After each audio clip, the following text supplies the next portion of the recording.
1, 2, 3, let's go. Wednesday afternoon, hoping you will tune into our show. It's hosted by Cuz. Welcome back to the Alien Spaceship Talkshow podcast.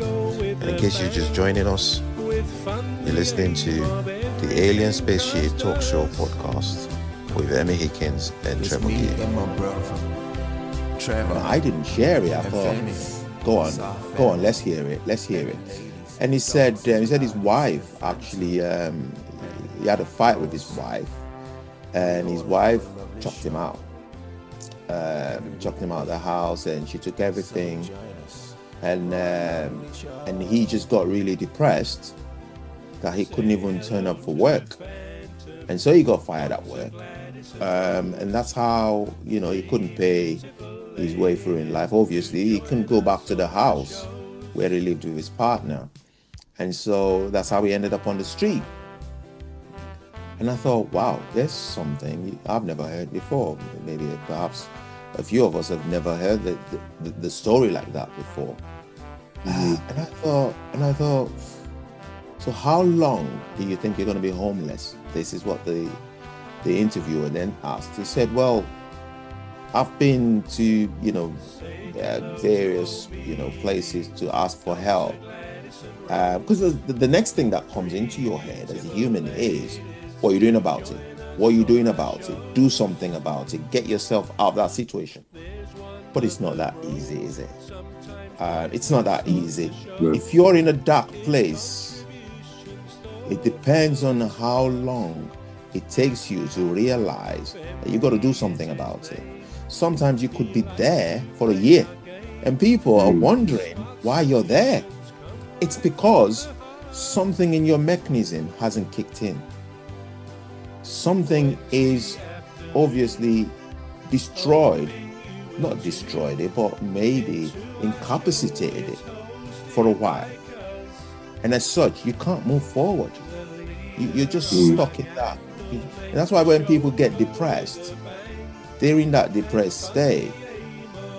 Everything else around them is still there. Some people have wonderful family, that love them, that would show them love, that would be there just like that to help them, but yet they're still depressed, yet they can't get out of it.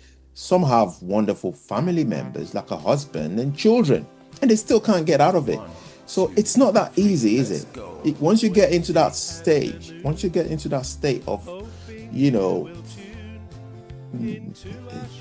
I wouldn't say mentally incapacitated, but I would say somehow where your strength to act, your strength to do what's right for yourself is deadened until somebody comes and says, here's a helping hand. Come on, I'll help you do this. I'll take you to this. I'll take you to that. You could do it yourself, but you would not. You don't choose.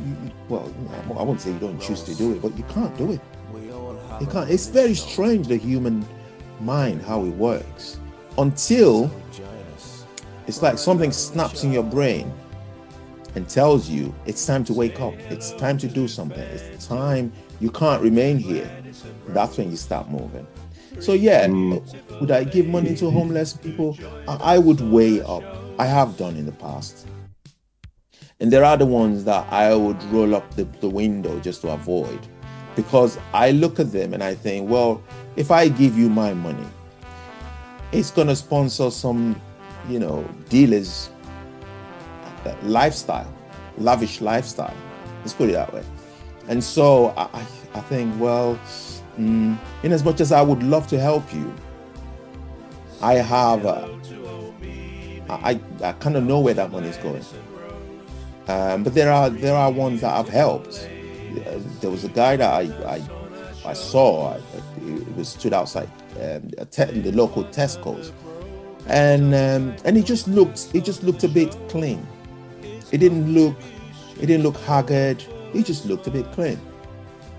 And when he approached me, there were other ones there. When he approached me, I thought, there's something different about this one. So I called him to the side. I said, do you mind if I just have a word with you? I said, what's going on with you?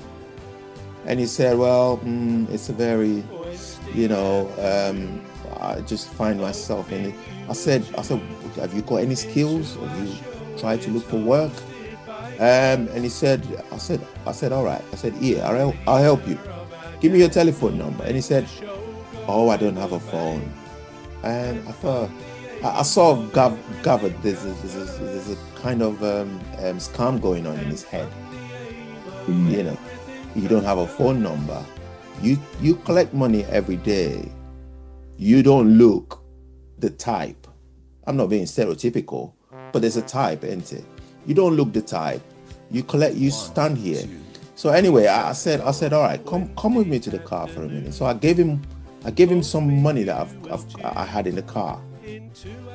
And I said to him, I'll be here. I said, this is where I shop. I said, when next I come, I'll try and get you an old phone with a number in it. So anyway, I can't remember. I think I had a cold or something that period. And I couldn't go back there for a period of 2 weeks. We're going to take a short break now. We're back shortly. You've been listening to the Alien Spaceship Talk Show with Trevor Gear and Emmy Hikins. The Alien Spaceship Talk Show podcast is looking for sponsors.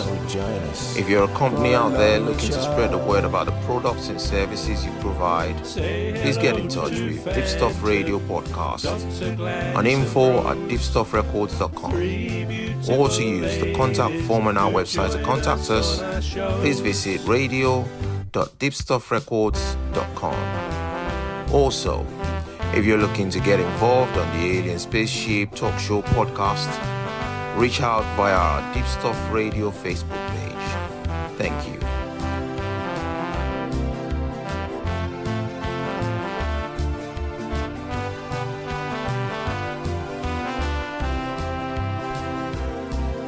Say hello to old Mimi, Dr. Gladys and Rose, three beautiful ladies who join us on our shows. There's one other bro, sometimes joins us on the show. His contribution's thoughtful and smart.